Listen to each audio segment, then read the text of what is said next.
ನಿನ್ನೆ ಸುದೀರ್ಘವಾದಂಥ ಮೀಟಿಂಗ್ ಆಯಿತು. ಸಭೆಯಲ್ಲಿ ಒಮ್ಮತಕ್ಕೂ ಕೂಡ ಬರಲಾಯಿತು. ಮುಖ್ಯಮಂತ್ರಿಗಳು ಜೋರು ಮಾಡಿ ಕಾರ್ಖಾನೆ ಮಾಲೀಕರನ್ನು ಒಪ್ಪಿಸಿದ್ದು ಆಯಿತು. ಇಷ್ಟೆಲ್ಲ ಆದ ಮೇಲೂ ಕೂಡ ರೈತರಿಗೆ ಸಮಾಧಾನ ಇಲ್ಲ. ಸರ್ಕಾರದ ವಿರುದ್ಧ ಮತ್ತೆ ಸಿಡಿದಿದ್ದಾರೆ ಅನ್ನದಾತರು. ನಿಮ್ಮ ದರಕ್ಕೆ ನಾವು ಒಪ್ಪಲ್ಲ ಅಂತ ಹೇಳ್ತಾ ಇದ್ದಾರೆ. 3300 ಬೇಡ, ನಮಗೆ 3500 ರೂಪಾಯಿ ಕೊಡಿ. ಕೆಲವೊಂದು ಕಡೆಗೆ ವಿಜಯೋತ್ಸವ, ಕೆಲವೊಂದು ಕಡೆಗೆ ಪ್ರತಿಭಟನೆ. ಮುಧೋಳ ನಗರದಲ್ಲಿ ರೈತರು ಪ್ರತಿಭಟನೆಯನ್ನು ಮುಂದುವರಿಸಿದ್ದಾರೆ. ಟೆಂಟ್ ಹಾಕ್ಕೊಂಡು ಪ್ರತಿಭಟನೆ ಮಾಡ್ತಾ ಇದ್ದಾರೆ. 3500 ರೂಪಾಯಿ ಘೋಷಣೆ ಆಗೋ ತನಕ ನಾವಿಲ್ಲಿಂದ ಹೇಳಲ್ಲ ಅಂತ ಹೇಳ್ತಾ ಇದ್ದಾರೆ. ನಾವು ಆ ದೃಶ್ಯಗಳನ್ನು ನಿಮಗೆ ತೋರಿಸ್ತಾ ಇದ್ದೀವಿ. ಟೆಂಟ್ ಹಾಕ್ಕೊಂಡು ಅವರೆಲ್ಲಿದ್ದಾರೆ? ದಿವಂಗತ ರಮೇಶಣ್ಣ ಗಡದನ್ನವರ ವೇದಿಕೆ, ರೈತರ ಹೆಸರಲ್ಲಿ ಒಂದು ವೇದಿಕೆ ಮಾಡ್ಕೊಂಡಿದ್ದಾರೆ. ಆ ವೇದಿಕೆಯಲ್ಲಿ ಕೂತು ಇವರ ಪ್ರತಿಭಟನೆ.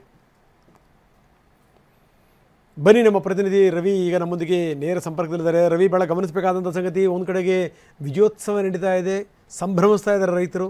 ಇನ್ನು ಕೆಲವೊಂದು ಕಡೆಗೆ ಪ್ರತಿಭಟನೆ ನಡೀತಾ ಇದೆ. 3300 ಅದನ್ನೆಲ್ಲ ನಾವು ಒಪ್ಕೊಳ್ಳಿಕ್ಕೆ ಸಾಧ್ಯವೇ ಇಲ್ಲ. 3500 ರೂಪಾಯಿ ಕೊಟ್ಟರೆ ಮಾತ್ರ ನಾವು ಒಪ್ಕೋತೀವಿ ಅಂತ ಈ ಮುಧೋಳದಲ್ಲಿ ಹೆಂಗೆ ಪ್ರತಿಭಟನೆ ಕೂತ್ಕೊಂಡಿದ್ದಾರೆ ನಾವು ತೋರಿಸ್ತಾ ಇದ್ದೀವಿ. ನೀವು ಕೂಡ ರೈತರು ಕೂತಿರುವಂಥ ಕಡೆಗೆ ಇದ್ದೀರಿ. ನೀವು ಹಿಂದ್ಗಡೆ ರೈತರಿದ್ದಾರೆ. ರೈತರು ಏನು ಹೇಳ್ತಾರೆ? ಹೌದು ರಂಗನಾಥ್, ಪ್ರಮುಖವಾಗಿ ಹೇಳಬೇಕಂತಂದ್ರೆ ಸುಮಾರು ದಿನಗಳ ಒಂದು ಹೋರಾಟದ ಪ್ರತಿಫಲವಾಗಿ ಈಗಾಗಲೇ ಸಿಎಂ ಅವರು ಒಂದು ಪ್ರತಿ ಟನ್ಗೆ 3300 ರೂಪಾಯಿ ಬೆಲೆಯನ್ನ ಘೋಷಣೆ ಮಾಡಿರುವಂತದ್ದು. ಈ ಒಂದು ಘೋಷಣೆಯ ಬೆನ್ನಲ್ಲೇನೆ ಕೆಲವೊಂದು ಕಡೆ ಸಂಭ್ರಮ ಮನೆ ಮಾಡಿದ್ರೆ, ಪಟಾಕಿ ಸಿಡಿಸಿ ಬಣ್ಣವನ್ನ ಎರಚಿ ಏನು ಹರ್ಷೋದ್ಗಾರವನ್ನು ವ್ಯಕ್ತಪಡಿಸಿದ್ರೆ, ಕೆಲವೊಂದಿಷ್ಟು ಕಡೆ ಪ್ರತಿಭಟನೆ ಮಾತ್ರ ಮುಂದುವರಿತಾನೆ ಸಾಗ್ತಾ ಇರುವಂತದ್ದು. ಅದರಲ್ಲೂ ಪ್ರಮುಖವಾಗಿ ಬಾಗಲಕೋಟೆ ಜಿಲ್ಲೆ ಮುಧೋಳ ನಗರದಲ್ಲಿ ರೈತರು ಮಾತ್ರ ತಮ್ಮ ಪಟ್ಟನ್ನ ಸಡಿಲಿಸದೆ ಪ್ರತಿಭಟನೆಯನ್ನ ಮಾಡ್ತಾ ಇದ್ದಾರೆ. ಆ ಒಂದು ದೃಶ್ಯವನ್ನ ನಾನು ಮೊದಲನೇದಾಗಿ ತೋರಿಸ್ತಾ ಇದ್ದೀನಿ. ಇದು ಏನು ಮುಧೋಳ ನಗರದ ಸಂಗೊಳ್ಳಿ ರಾಯಣ್ಣ ವೃತ್ತದಲ್ಲಿರುವಂತಹ ಒಂದು ಪರಿಸ್ಥಿತಿ, ಅಂದ್ರೆ ಪ್ರತಿಭಟನೆ ಒಂದು ಸನ್ನಿವೇಶ. ಯಾಕಂತಂದ್ರೆ ಇವರಿಗೆ ಒಂದು ಮುಖ್ಯವಾದ ಬೇಡಿಕೆ ಏನು, 3500 ರೂಪಾಯಿ ಪ್ರತಿ ಟನ್ಗೆ ಕೊಡ್ಲೇಬೇಕಂತಂದು ಇವ್ರದೊಂದು ಪಟ್ಟನ್ನು ಹಿಡಿದಿದ್ದಾರೆ.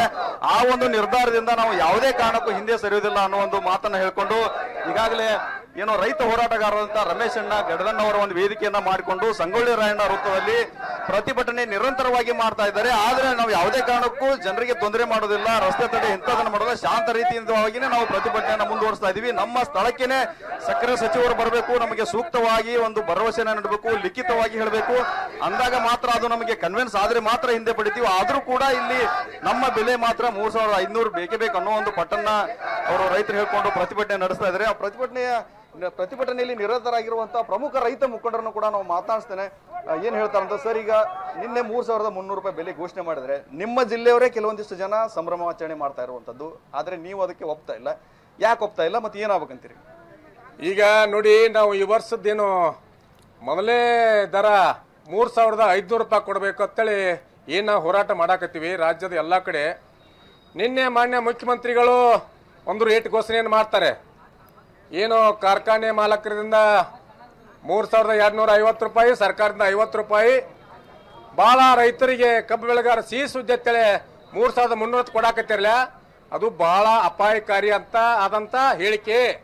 ಸರ್ಕಾರ ಹಂಗೆ ಹೇಳಬಾರ್ದಾಗಿತ್ತು. ಭಾರಿ ಮೋಸ ಆಗೈತಿ. ಏನು ಮೋಸ ಆಗೈತಿ ಅಂದ್ರೆ ಏನೀಗ ಸಿಹಿ ಸುದ್ದಿ ಅಂತ ಕೊಟ್ಟಂತ ಏನು ನೀವು ಟಿವಿ ಒಳಗೆ ಕೊಡಾಕತ್ತಿರಲ್ಲ, ಸರ್ಕಾರಗಳು ರೈತರ ಏನೋ ಖುಷಿಯಾಗಿ ಯಾರೋ ಪಟಾಕಿ ಹಚ್ಚಾಕತ್ತಾರ, ಖುಷಿ ಪಟ್ಟಾರ. ಅವ್ರಿಗೆ ಇದು ಮುಜುಗರ ಗೊತ್ತಿಲ್ಲ. ಸರ್ಕಾರ ಮಾಡುವಂತ ಕಾರ್ಖಾನೆಗಳು ಮಾಡುವಂತ ಮೋಸಗಳು ಗೊತ್ತಿಲ್ಲ. ಮತ್ತೆ ನೀವು ರಿಕವರಿ ಆಧಾರದ ಮೇಲೆ ಒಂದು ಪಾಯಿಂಟ್ ಇಟ್ಟಾರಲ್ಲ, ಹಂಗಾರ ಎಲ್ಲ ಏಕರೂಪ ಕಾಯ್ದೆ ಒಂದೇ ಕೊಡಿಸ್ತೀರಿ ಸಿದ್ದರಾಮಯ್ಯ ಅವರೇ? ಅಲ್ಲಿ ರಿಕವರಿ ಪಾಯಿಂಟ್ ಹಾಕಿಟ್ಟಾರಿ, L1 2 ಪಾಯಿಂಟ್ ಅಂತ ಇಟ್ಟಾರಲ್ಲ. ಮತ್ತೆಲ್ಲ ರಿಕವರಿ ಕಾರ್ಖಾನೆ ಮಾಲಕ್ ಒಂದೇ ರಿಕವರಿ ತೋರಿಸ್ತಾರೆ ನಿಮಗೆ. ಇನ್ನೊಂದು ಗೊತ್ತಿರಲಿ ಮಾನ್ಯ ಸಿದ್ದರಾಮಯ್ಯ ಸಾಹೇಬ್ರೆ, ಇಲ್ಲಿ ಕರ್ನಾಟಕದಾಗ ಇಲ್ಲೇ ಬಾಜು ಮಹಾರಾಷ್ಟ್ರದಾಗೈತಿ 3500-600 ರೂಪಾಯಿ ರೇಟ್ ಘೋಷಣೆ ಆಗೈತಿ. ಕರ್ನಾಟಕ ಕಬ್ಬ ಹೋಗತ್ತಲೆ ಇಲ್ಲೇ ಕರ್ನಾಟಕ ರೈತರನ್ನ 3500-600 ರೂಪಾಯಿ ರೇಟ್ ತಗೋತಾರ. ಇಲ್ಲಿ ಅವ್ರಿಗೆ ಮಾತ್ರ 3300 ರೂಪಾಯಿ ಘೋಷಣೆ ಮಾಡ್ತಿರಲ್ಲ. ಒಂದು ಅದು ರಿಕವರಿ ಮತ್ತು ಆಧಾರದ ಮೇಲೆ ಮಾತಾಡ್ತೀರಿ. ಇದನ್ನ ಕನ್ಫ್ಯೂಷನ್ ಮಾಡಬೇಡ್ರಿ ಸಿದ್ದರಾಮಯ್ಯ ಸಾಹೇಬ್ರೆ. ನಿಮ್ಗೆ ಪಕ್ಕಾ ತಿಳುವಳಿಕೆ ಇದ್ರೆ FRP ಏನು ಮೋಸ ಆಗೈತಿ, SAP ಏನು ಮೋಸ ಆಗೈತಿ, ಕರ್ನಾಟಕದ ಉತ್ತರ ಕರ್ನಾಟಕದ ಕಬ್ಬಿನ ರಿಕವರಿ ಚೆಕ್ ಮಾಡ್ರಿ. ಚೆಕ್ ಮಾಡ್ರಿ. ಈ ರೈತರಿಗೆ ಕೇಳೋದ್ರಲ್ಲಿ ಏನು ತಪ್ಪತಿ ಸರಿ ಐತಿ ಅನ್ನೋದ್ರ ಬಗ್ಗೆ ಸ್ಪಷ್ಟೀಕರಣ ತಗೊಂಡು ರೇಟ್ ಘೋಷಣೆ ಮಾಡ್ಬೇಕಷ್ಟೇ. ಅದನ್ನ ಬಿಟ್ಟು ನೀವೇನಾದ್ರು ಹೇಳಿಕೆ ಕೊಟ್ಟು ಈ ಕಬ್ಬು ಬೆಳೆಗಾರನ ದಿಕ್ ತಪ್ಪಿಸೋ ಕೆಲಸ ಮಾಡಬಾರ್ದು ಅಂತೇಳಿ ಈ ಮುದೋಳ ಹೋರಾಟಗಾರರು ಎಚ್ಚರಿಕೆಯನ್ನು ಕೊಡ್ತೀವಿ ಸರ್ಕಾರಕ್ಕೆ. ನೀವು ಕನ್ಫ್ಯೂಸ್ ಮಾಡಬೇಡ್ರಿ, ನೇರವಾಗಿ 3,500 ರೂಪಾಯಿ ಮೊದಲೇ ಕಂತಿನ ಘೋಷಣೆ ಮಾಡ್ಬೇಕಂತೇಳಿ ಈ ಕಾರ್ಖಾನೆ ಮಾಲೀಕ ವರದಿ ಮಾಡ್ರಿ, ರೇಟ್ ಘೋಷಣೆ ಮಾಡತ್ತೇಳಿ ನಮ್ಮ ಮುದೋಳ ತಾಲೂಕಿನ ರೈತರ ಒತ್ತಾಯ. ಅದ್ರ ಜೊತೆಗೆ ಈ ರಿಕವರಿ ವಿಚಾರದಲ್ಲಿ ಸಾಕಷ್ಟು ಗೊಂದಲಗಳಿರುವಂಥದ್ದು. ಅವ್ರು ಹೇಳುವಂಥದ್ದು 11.25 ಎಕ್ಸಾಂಪಲ್ ಕೊಟ್ಟು ಹೇಳಿದ್ದಾರೆ, ಅದರಲ್ಲಿ ಸಾಕಷ್ಟು ವ್ಯತ್ಯಾಸಗಳಿರುವಂಥದ್ದು. ಸರ್, ಇದ್ರ ಬಗ್ಗೆ ಹೇಳೋದಾದ್ರೆ ರಿಕವರಿ ವಿಚಾರಕ್ಕೆ ಸಂಬಂಧಪಟ್ಟಂತೆ ಒಂದೇ ಬೆಲೆ ಕೊಟ್ಟರೆ ಬೇರೆ ಒಂದು ವ್ಯತ್ಯಾಸ ಕಂಡು ಬರ್ತಾರೆ, ಅದ್ರ ಬಗ್ಗೆ ಹೇಳೋದಾದ್ರೆ ಏನು ಹೇಳ್ತೀರಿ? ಸರ್, ಈಗ ನಿನ್ನಿದ್ರಂತೂ ನಾವು ಒಪ್ಪಾಗ್ತಾ ಸಾಧ್ಯನೇ ಇಲ್ಲ. ಯಾಕಂತೇಳಿ ಅಂದ್ರೆ ಅವರು 11.25 10.5 ಇವೆಲ್ಲ ಏನದಾವಲ್ಲ, ಇವು ಸುಮ್ಮನೆ ಕಾಟಾಚಾರಕ್ಕೆ ಏನೈತಿ ರೈತರನ್ನ ದಿಕ್ ತಪ್ಪಿಸುವಂಥ ಕೆಲಸ ಮಾಡಕತ್ತಿದ್ದಾರೆ. ಇದೆಲ್ಲ ಪೂರ್ವಯೋಜಿತ ಯೋಜನೆ ಏನು ಇವೆಲ್ಲ ನಿನ್ನ ಮಾಡಿದ್ದೇನೈತಲ್ಲಿ. ಈ ಕಾರ್ಖಾನೆ ಅವ್ರು ಏನದಾರಲ್ಲ, ಇವರು ಆ ಮುಖ್ಯಮಂತ್ರಿ ಬಹಳಷ್ಟು ಪ್ರಯತ್ನ ಮಾಡಿದ್ದಾರೆ, ಏನಾರ ಮಾಡಿ ಇವ್ರನ್ನ ಒಪ್ಪಿಸಿ ಆ ರೈತರನ್ನ ಎಬ್ಬಿಸ್ಬೇಕಂತೇಳಿ ಅದೆಲ್ಲ ಕೆಲಸ ನಿನ್ನ ಮಾಡಿದ್ದಾರೆ. ಆದ್ರೆ ಅವ್ರ ಷಡ್ಯಂತ್ರ ಏನೈತಲ್ಲ, ನಿನ್ನಿದನ್ನ ಹೋರಾಟನ ಹತ್ತಿಕ್ಬೇಕು, ಹೋರಾಟನ ಮಟ್ಟಕ್ಕೆ ಮಾಡಿ ರೈತರು ಏನೈತಲ್ಲ ಇವತ್ತು 3,300 ರೂಪಾಯಿ ಕೊಪ್ತಾರ ತಿಳ್ಕೊಂಡಿದ್ರು, ಅದು ತಪ್ಪದೆಲ್ಲ.